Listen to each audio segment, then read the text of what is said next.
Hello friends, how are you? I hope you are doing good. તો શરૂ કરીએ આજનું નવું શીખવાનું. યસ, તો નવું શીખવાનું થોડું એ રીતે છે. આપણે જે ટેન્સ ચાલી રહ્યો છે that is past perfect tense, right? તો અત્યારે આપણે જે ટેન્સ શીખી રહ્યા છીએ that is past perfect tense. હવે જે પાસ્ટ પરફેક્ટ ટેન્સ છે એનો જે લાસ્ટ ટોપિક આપણો જે બાકી રહી ગયો છે, કોઈ મને કહેશે કયો લાસ્ટ ટોપિક છે? દરેક કાળની અંદર આપણે આ જ ક્રમ રાખ્યો છે. Yes, it is passive voice. તમે બધા સાચા છો. તો આજે આપણે પાસ્ટ પરફેક્ટ ટેન્સ ના we will talk about passive voice.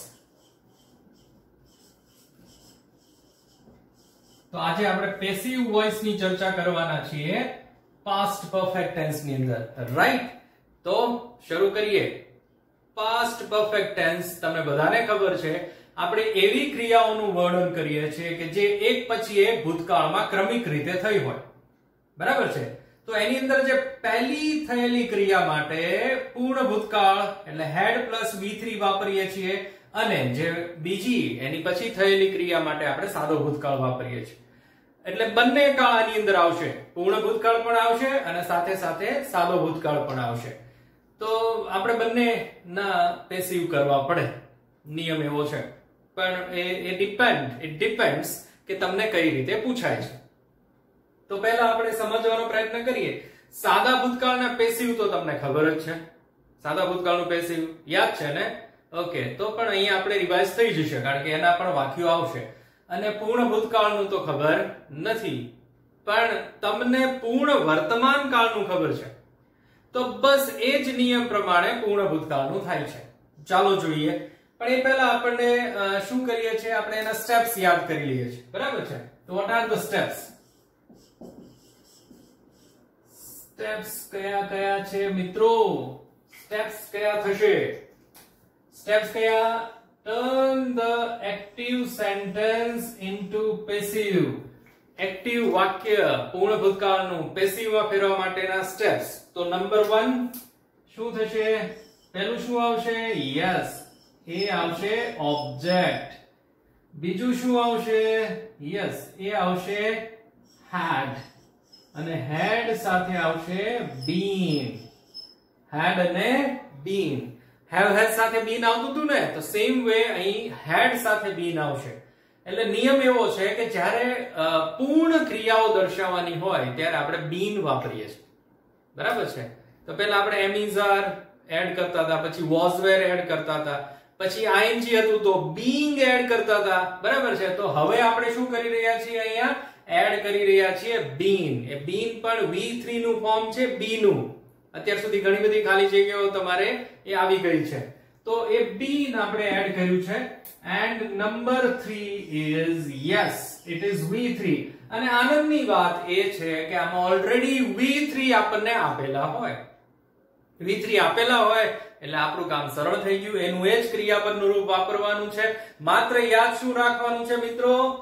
Object ને ફેરવવાનું છે સબ્જેક્ટ ના સ્થાને, અને સબ્જેક્ટ ને ફેરવવાનું છે ઓબ્જેક્ટ ના સ્થાને, અને સાથે સાથે એક આપણે એડ કરીએ છીએ that is been. yes, I been add કરવાનું છે. તો નંબર 4 આવશે that is by, and number 5 is subject. યાદ આવી ગયું હશે તમને હવે? તો object, had been, V3, by અને સબ્જેક્ટ, આ રહ્યા આ આપણા 5 પગલા, 5 steps to turn an active sentence into passive. તો આ 5 steps તમને ખબર છે.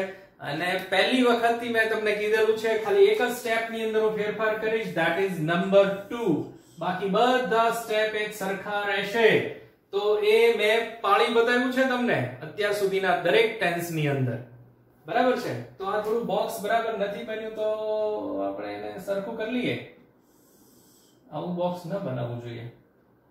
Yes, almost done. Yes, this is been. તો યાદ કરી લઈએ ને. તો નાઉ ઇટ લુક્સ ગુડ. હવે સારું લાગે છે, બરાબર છે? ઓકે, તો આ 5 સ્ટેપ્સ આપણે યાદ રાખવાના છે અને પેસિવ માં ફેરવવાનું છે કોને પાસ્ટ પરફેક્ટ ટેન્સ ની અંદર. પણ તો એ પહેલા આપણે જોવા પડશે થોડા વાક્યો, તો જ આપણને ખબર પડશે કે આ કઈ રીતે વાક્ય બન્યા છે. તો પહેલું વાક્ય જોઈએ. I had read. આનો ઉચ્ચાર શું થશે? હેડ સાથે રીડ. હા, રીડ, રેડ, રીડ. રીડ એ મૂળ રૂપ, રેડ એ બીજું રૂપ છે અને રીડ ફરીથી આવશે એ ત્રીજા રૂપમાં આવશે. Read, red, read. એના સ્પેલિંગ ત્રણેયના સરખા, પણ while we talk about the pronunciation, જ્યારે આપણે pronunciation ની વાત કરીએ તો એ અલગ છે. ઓકે, તો I had read this book before. તો એક સિમ્પલ વાક્યથી શરૂઆત કરીએ. I had read this book before. આ પુસ્તક મેં પહેલા પણ વાંચેલું હતું. એટલે કોઈ કે ફરીથી આપ્યું છે તો તમે કહેશો કે I had read that book, this book before. તો હવે આ વાક્ય આપણી સામે આવી ગયું. આ 5 સ્ટેપ આપણી પાસે છે. તો ફરીથી યદ કરાવી દઉં કે આપણે પહેલું કામ શું કરીશું જ્યારે કોઈ એક્ટિવ સેન્ટેન્સ આપણી સામે આવે તો પહેલું કામ આપણે કરીશું ક્રિયાપદ શોધવાનું. યસ, તો આમાં ક્રિયાપદ કયું છે? Yes, that is read. Read એ ક્રિયાપદ છે, તો એને આપણે પહેલો પ્રશ્ન કરીશું. શું પ્રશ્ન કરીશું ભાઈ? વોટ, એટલે કે શું.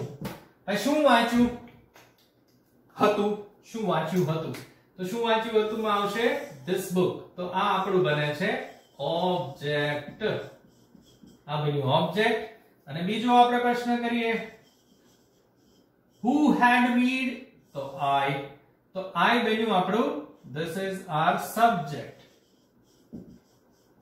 તો કોઈ વાક્ય જ્યારે પેસિવ નું એક્ટિવ નું આપણી સામે આવે છે તો આ ક્રિયા આપણે કરવી પડે પહેલા પગલામાં જતા પહેલા.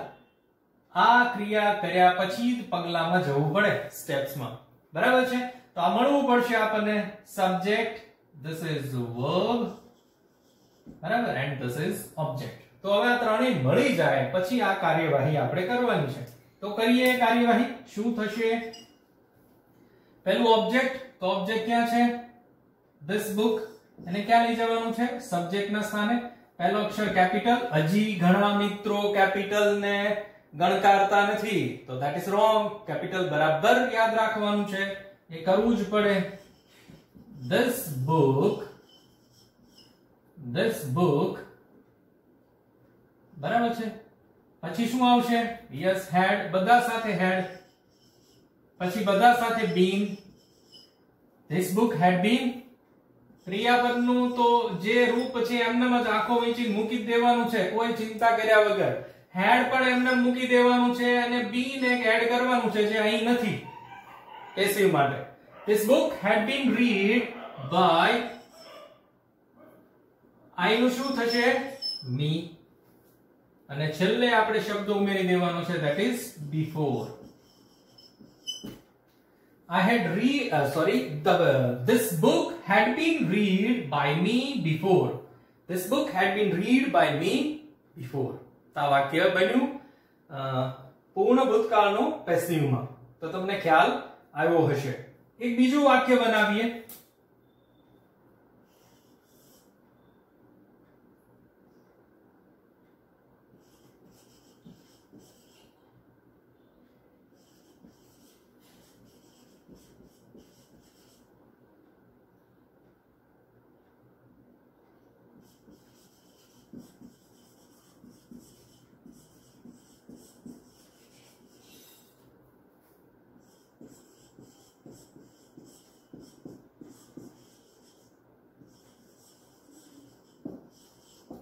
ચાલો, તો હવે તમને પ્રશ્ન થતો હશે સાહેબ આમાં આફ્ટર બિફોર આવતું હતું તો એનું પણ વાક્ય બનાવીએ. તો આપણે આફ્ટર બિફોર વાળું વાક્ય બનાવીએ. અહીં આમાં બિફોર આપેલું છે. તો હવે વાત એ થાય કે જ્યારે બિફોર પછીનું વાક્ય હોય this sentence, તો એ સેન્ટેન્સ શેમાં હશે? Simple past. બરાબર છે? અને આ વાક્ય શેમાં હશે? yes, it is past perfect. તો આવી રીતનું જ્યારે વાક્ય આવે કે બંને કાળનું હોય તો શક્ય હોય તો બંનેને આપણે પેસિવમાં ફેરવી નાખવાના. શક્ય હોય તો, પરાણે ફેરવવાના નથી. ફોર એક્ઝામ્પલ અહીં જુઓ, she had taken lunch.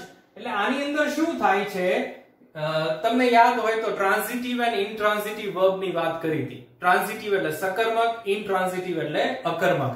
તો આ જે ટેકન જે છે તો એમાં ઓબ્જેક્ટ છે લંચ. તમે પ્રશ્ન કરો, ટેકન વોટ, બરાબર છે, તો લંચ. શું લીધું ભાઈ? લંચ. તો એ બન્યું આપણું ઓબ્જેક્ટ. એટલે આ વર્બ જે છે ટેકન એ ટ્રાન્ઝિટિવ છે, કારણ કે એની અંદર ઓબ્જેક્ટ રહેલું છે, બરાબર છે. અને બીજો પ્રશ્ન, ભાઈ કોણે લંચ લીધું? તો she. તો આ બને છે આપણું સબ્જેક્ટ. કાર્યવાહી એ જ કરવાની છે બધી જ, અને this is verb. તો ત્રણેય મળી ગયું આપણે. હવે જે આ બીજું વાક્ય છે એને સમજો. ક્રિયાપદ કયું છે? લેફ્ટ. હવે તમે એને પ્રશ્ન કરો, what she left, એટલે શું છોડીને ગયા? શું છોડીને ગયા? તો જવાબ આપણને મળતો નથી. તો આ જે વર્બ છે લેફ્ટ છે એ ઇન્ટ્રાન્ઝિટિવ છે, એટલે આ ફોર ઓફિસ છે એનું કર્મ નથી. શું છોડીને ગયા? તો જવાબ નથી મળતો આપણને. શા માટે છોડીને ગયા એ ખબર છે કે ભાઈ ઓફિસ માટે ગયા, બરાબર છે, ઓફિસ માટે ગયા એવું કહી શકાય. પણ શું છોડીને? આપણે એક ખાસ ધ્યાન રાખવાનું કે શું નો જવાબ આવવો જોઈએ અથવા whom નો જવાબ આવવો જોઈએ. whom, કોને, એ જવાબ આવે તો જ એ ઓબ્જેક્ટ છે, બાકી ઓબ્જેક્ટ નથી, બરાબર. તો આ જે છે that is intransitive verb, અકર્મક ક્રિયાપદ છે. એટલે આ વાક્યનું પેસિવ થઈ શકે નહીં. જે શરૂઆતમાં આપણે જે આખી કથા કરી હતી, બધા જ પ્રકારના વર્બ શીખ્યા હતા, એનું કામ જ આ હતું કે આપણે આઈડેન્ટિફાઈ કરી શકીએ કે ટ્રાન્ઝિટિવ અને ઇન્ટ્રાન્ઝિટિવ, તો એનું પેસિવમાં ટ્રાન્સફર થાય છે કે નથી થતું, એ આપણે ડિસાઈડ કરવાનું. હવે આનું પરાણે તમે બંધ બેસાડીને પેસિવ બનાવી નાખો તો એ કામ થશે નહીં. એટલે આ વાક્યનું પેસિવ થશે નહીં. આ સિમ્પલ પાસ્ટ નું છે. જો આ વાક્યનું પેસિવ થતું તો એને કોના આધારે પેસિવમાં ફેરવવાનું? સિમ્પલ પાસ્ટ, બરાબર છે. સિમ્પલ પાસ્ટ પ્રમાણે આને પેસિવમાં ફેરવવું પડે. અત્યારે નથી ફેરવવાનું, એટલે આ વાક્ય ઉપર ફોકસ કરવાનું છે. પછી આ જે શબ્દો છે એ એમનામાં જ રહેશે, બરાબર છે. એ સમયદર્શક છે, આગળના લેક્ચરમાં આપણે શીખ્યા હતા. તો જોઈએ, ઓબ્જેક્ટ ક્યાં લઈ જવાનું છે? સબ્જેક્ટના સ્થાને. અને સબ્જેક્ટને ક્યાં લઈ જવાનું છે? ઓબ્જેક્ટના સ્થાને. તો લંચ, ધ લંચ. હેડ જ મૂકવાનું છે, had been. અને taken નું taken. The lunch had been taken by her. જોયું? The lunch had been taken by her. અને હવે પછી આ જે વાક્ય છે એમ જ રહેશે. Before she left for office. ભાઈ ઓફિસ માટે ગયા એ પહેલા એમણે શું કરી લીધું હતું? લંચ. તો આ જે છે એ આખું પેસિવ થયું વાક્ય, એટલે ઓબ્જેક્ટ સાથેનું. The lunch had been taken by her before she left for office. બરાબર છે. આ તમને હવે ખ્યાલ આવ્યો હશે કે કઈ રીતે એનું પેસિવ માં રૂપાંતર થાય છે. તો હવે પછી એવું વાક્ય લઈએ કે બંને પેસિવ થતા હોય તો એટલે આપણને ખ્યાલ આવી જશે. પણ એ પહેલા બોર્ડ વર્ક કમ્પ્લીટ કરી લો, પછી આપણે આગળ વધીએ. ચાલો મિત્રો જોઈએ એવા વાક્યો કે જેની અંદર બંને કાળના વાક્યો પેસિવમાં કન્વર્ટ થઈ શકે. જોઈએ, પહેલું વાક્ય છે, before Mr. Gohil bought a house, he had met the owner. bought a house વાક્ય સમજાઈ ગયું હશે. before પછીનું વાક્ય સાદા ભૂતકાળમાં V2 છે અહીંયા. he had met the owner. owner એટલે માલિક. એ મળ્યા કોને? ઓનર ને, બરાબર છે. bought a house. હવે આ વાક્યને આપણે ટ્રાન્સફર કરીએ તો પહેલું જે બિફોર વાળું વાક્ય છે એ સાદા ભૂતકાળની અંદર છે. તો હવે તો સાદા ભૂતકાળના સ્ટેપ્સ આપણે યાદ કરવા પડશે. સાદા ભૂતકાળના સ્ટેપ્સ આપણને યાદ છે. યસ, પહેલું આવશે object, first is, second is was के were, એ કોના પ્રમાણે? ઓબ્જેક્ટ પ્રમાણે. નંબર 3 is V3, એમાં V2 હશે અને એનું આપણે V3 કર્યું હતું, યાદ છે ને? Okay. and number 4 is by, and number 5 is subject. છે ને મિત્રો? બંને સ્ટેપ્સ એક સરખા છે. this is simple past, this is past perfect. was where આવવું જોઈએ ઓબ્જેક્ટ પછી, બરાબર? એ યાદ રાખશું આપણે. તો અહીં જે છે કાર્યક્રમ એનો એ જ રહેશે, ક્રિયાપદને પ્રશ્ન કરવાનો છે મિત્રો. ક્રિયાપદને પ્રશ્ન કરો ભાઈ, શું ખરીદ્યું? તો હાઉસ, a house છે, that is an object. કોણે ખરીદ્યું? who? તો મિસ્ટર ગોહિલ, તો મિસ્ટર ગોહિલ છે એ સબ્જેક્ટ છે. તો આ ત્રણેય વસ્તુ આપણને મળી ગઈ છે, સબ્જેક્ટ, વર્બ અને ઓબ્જેક્ટ. તો ઓબ્જેક્ટ ને લઈ જાઓ સબ્જેક્ટ ના સ્થાને અને સબ્જેક્ટ ને લઈ જાઓ ઓબ્જેક્ટ. પણ આ સાદા ભૂતકાળનું છે એટલે આ પ્રમાણે વાક્ય બનશે, બરાબર છે? તો વાક્ય બનાવીએ. બિફોર માં કાંઈ ફેરફાર થતો નથી, એમનેમ જ મૂકીએ છીએ. Before a house was bought, before a house was bought, before a house was bought. હવે bought V2 અને bought V3 same. by Mr. Gohill, અલ્પવિરામ એમનેમ જ રહેશે, comma, he had met the owner. હવે બીજું વાક્ય આવ્યું. બીજું વાક્ય આ પ્રમાણે છે. હવે જુઓ તો એમાં ક્રિયાપદ કયું છે? met. કોને મળ્યા? તો અહીં જે છે એ whom થી જવાબ મળશે તમને. whom કારણ કે વ્યક્તિ છે કર્મ તરીકે. what થી પૂછીએ તો જવાબ નહીં મળે, whom થી મળશે તો પણ એ ઓબ્જેક્ટ બને. તો this is obj અને કોણ છે સબ્જેક્ટ? તો એ અહીં છે he. તો એ પણ આપણને મળી ગયું છે. તો શું કરશું? ઓબ્જેક્ટ પહેલા the owner, પછી શું મૂકીશું? had, had સાથે been, અને met એ ઓલરેડી V3 છે. meet, met, met. The owner had been met by him. હવે કદાચ એવું બને કે આપણે ઓલરેડી આ વાક્ય બનાવેલું છે, આગળના સંદર્ભ છે જ, એટલે આ જો સબ્જેક્ટ ન લખીએ તો પણ ચાલે, પણ એક્ઝામની દ્રષ્ટિએ આપણે લખવાનું છે. પણ જ્યારે આપણે ડે ટુ ડે લાઈફની વાત કરતા હોય ત્યારે તમે ન લખો અથવા ન બોલો તો એ ચાલે, કારણ કે એનો કોન્ટેક્સ્ટ એટલે આગળમાંથી આપણને એનો સંદર્ભ મળી જાય છે. એટલે વારંવાર આપણે એ કહેવાની જરૂર નથી બાય હિમ. ચાલો, આ વાક્ય તમને સમજાણું હશે. બંને કાળના વાક્યો પેસિવમાં થાય છે. અહીં પણ જોઈ લઈએ. After I had lost my car, I registered a complaint. After I had lost my car. તો હવે lost ને પ્રશ્ન કરો તમે. શું પ્રશ્ન કર્યો? યસ, શું ખોવાઈ ગયું છે? my car. તો એ ઓબ્જેક્ટ બન્યું છે. કોનાથી ખોવાણી છે? Yes, I. તો that is subject. sad. Car ખોવાઈ ગઈ, that is sad. I registered a complaint. તો અહીં આ V2 છે એટલે સાદા ભૂતકાળનું વાક્ય આવ્યું છે. શું રજીસ્ટર કર્યું મિત્રો? What I registered? A complaint. A complaint એટલે ફરિયાદ. તો આમાં આપણને બે વાક્યો છે અને બે કર્મ મળે છે. તો ફરીથી આ પ્રમાણે જ આપણે વાક્ય બનાવીશું. જોઈએ શું થાય છે. After એમનેમ જ રહેશે. My car. ખ્યાલ આવ્યો ને? my car કઈ રીતે આવ્યું? After my car સબ્જેક્ટ ની જગ્યાએ આવ્યું ને. My car. had નું had, been ને ઉમેરો, lost નું lost. After my car had been lost, comma, a complaint was registered. બરાબર છે?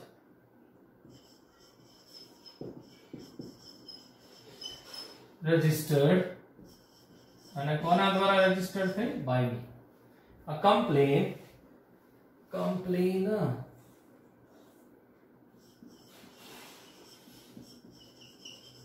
yes, L રહી ગયો તો. After my car had been lost, a complaint was registered by me. A complaint એક વચન છે એટલે was આવી ગયું અને registered ed V2 અને V3 ed માં સરખા જ આવતા હોય છે. ખ્યાલ આવ્યો હશે. Now look at the third sentence. ત્રીજું વાક્ય જોઈએ. The teacher asked the boy if he had written a letter. હવે મિત્રો જોજો, આ જે છે વાક્ય એ ઇનડાયરેક્ટ સ્પીચ નું છે. તો આ રીતે પણ તમને પૂછી શકાય. The teacher asked the boy if he had written a letter. He had written a letter. હવે અહીં પ્રશ્ન કરીએ આપણે ask ને. શું પૂછ્યું? શું પૂછ્યું ભાઈ? તો આનાથી તમને જવાબ મળતો નથી. what થી. તો આપણી પાસે બીજો પ્રશ્ન કયો છે? whom. કોને પૂછ્યું? તો the boy. તો કોને થી આપણને મળ્યું છે? તો એ પણ એ ઓબ્જેક્ટ છે. બરાબર? કોણે પૂછ્યું? who. તો the teacher. તો ટીચર બને છે સબ્જેક્ટ. તો આ સાદા ભૂતકાળનું વાક્ય. if પછીનું વાક્ય પૂર્ણ ભૂતકાળમાં, તો એને પણ એ જ રીતે written. પ્રશ્ન કરો ભાઈ શું લખ્યું? a letter. તો આ ઓબીજે. કોણે લખ્યું? he. તો આ સબ્જેક્ટ. બરાબર છે. તો આ મળી ગયા પછી આપણી કાર્યવાહી શરૂ કરીએ કે ભાઈ આને પેસિવ માં કન્વર્ટ કરવું છે. the boy કર્મ. the boy was asked. the boy was asked. ખબર પડી ને કઈ રીતે આવ્યું? the boy was asked by the teacher. The boy was asked by the teacher. If નું શું કરવાનું? કાઈ નહીં, એમનેમ જ રાખવાનું ભાઈ. if એમનેમ આવ્યું, if તો પછી હવે a letter. if a letter had been written. if a letter had been written by him. જોયું મિત્રો કેટલા સરળ છે આ વાક્યો. સરળતાથી થઈ જાય છે કે નથી થઈ જતા? ઓકે. તો હવે એકાદ બે આપણે ક્વેશ્ચન વાળા લઈ લઈએ એટલે આપણું પ્રેક્ટિસ કમ્પ્લીટ થઈ જાય અને તમે સારી રીતે વર્કશીટના વાક્યો કરી શકો. તો જોઈએ થોડા આપણે કેવા પ્રકારના વાક્યો લઈશું. ક્વેશ્ચન નેગેટિવ પણ છે, પણ નેગેટિવમાં એવી જ રીતનું હોય કે અહીંયા એક સિમ્પલી નોટ ઉમેરી દેવાનું છે. બીજો કઈ ફેરફાર આમાં મેજર થશે નહીં. બરાબર છે? તો જોઈએ થોડાક ક્વેશ્ચન વાળા વાક્યો. તો ચાલો મિત્રો જોઈએ થોડાક ક્વેશ્ચન ઇન્ટ્રોગેટિવ સેન્ટેન્સીસ. બંને પ્રકારના ઇન્ટ્રોગેટિવ લીધા છે. ઇન્વર્ઝન ક્વેશ્ચન પણ છે અને ડબલ્યુએચ ક્વેશ્ચન પણ છે, એટલે થોડી સારી એવી પ્રેક્ટિસ તમારાથી થઈ જાય. જોઈએ. had Sarah phoned you before she came here. જો આ પ્રેક્ટિસમાં આપેલા જ વાક્યો છે વર્કશીટમાં. ફોન, કોને ફોન કર્યો? યુ. તો આ કર્મ બને છે, તો કર્મ જશે સારાની જગ્યાએ અને સારા જશે કર્મની જગ્યાએ. બરાબર છે? તો એ પેલા હેડ આવી ગયું છે, તેનું કંઈક આપણે કરવું પડશે. કઈ નથી કરવાનું, હેડ એમનેમ જ રહેશે. પણ એ પછી જે સબ્જેક્ટ છે એની જગ્યાએ શું આવશે? had you been phoned. had you been phoned. બરાબર છે? હવે been જે છે એ વર્બ ની સાથે જ આવશે અને had જે છે પ્રશ્ન વાક્ય છે એટલે કર્મ પહેલા જ હશે. આ કર્મ છે. કર્મ અહીંયા અહીં છે, પેસિવ ની અંદર અહીં કર્મ આવ્યું છે. બરાબર? એક્ટિવ માં ક્રિયાપદ પછી હોય છે. had you been phoned by Sarah. બરાબર? પછીનું વાક્ય. હવે આ જે વાક્ય છે આ પાછું ઇન્ટ્રાન્ઝિટિવ એટલે અકર્મક છે, એટલે એ એમનેમ જ આપણે મૂકવું પડશે. અકર્મક છે બરાબર જોઈ લેજો છે કે નહીં. came, એને પ્રશ્ન કરો શું came? જવાબ મળતો નથી. before she came here. પ્રશ્ન વાક્ય એમનેમ જ રહેશે. પ્રશ્ન વાક્યમાં કાંઈ ફેરફારો થતા નથી. ચાલો બીજું વાક્ય છે who had stolen my car. who had stolen my car. તો એનું શું કરશું આપણે? who નું આપણે કરીશું યસ, તમને બરાબર યાદ છે. who નું by whom. પછી had એમનેમ જ રહેશે. by whom had my car. જોયું? બાય whom પછી had પછી ઓબ્જેક્ટ પછી been ઉમેર્યું અને stolen તો એમને જ રહેશે, એમાં કઈ ફેરફાર નહીં થાય. શું વાક્ય થયું? who had stolen my car એનું પેસિવ થયું. by whom had my car been stolen. બરાબર. who નું શું કર્યું આપણે? by whom. had એમને જ રહ્યું અને જે stolen છે એની જગ્યાએ આપણે શું મૂક્યું? કર્મ my car અને પછી been ઉમેર્યું કારણ કે આ પેસિવ કરી રહ્યા છીએ આપણે. Okay, now look at the third sentence.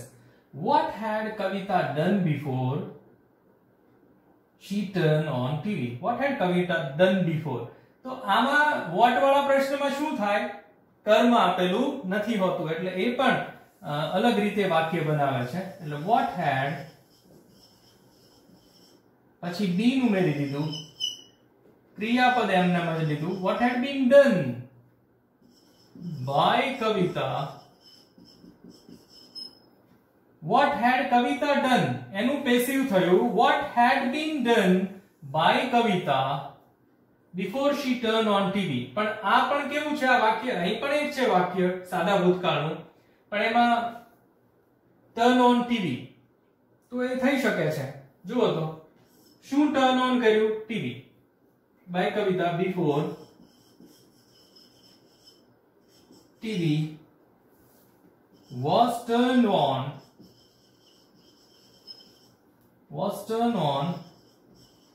by her. અને છેલ્લે ક્વેશ્ચન માર્ક. તો આ રીતે આપણે પૂર્ણ ભૂતકાળના વાક્યોને પેસિવમાં ફેરવી શકીએ છીએ. બરાબર છે? તો આઈ હોપ આજના જે ટોપિક જે છે passive voice in past perfect tense એ તમને સમજાણા હશે. સરસ રીતે એને વિડિયોઝ જોવાના છે તમારે. વિડિયો જોયા પછી તમને એવું લાગે કે I should watch it again, એને ફરીથી જોવા છે તો ફરીથી જોવાના છે.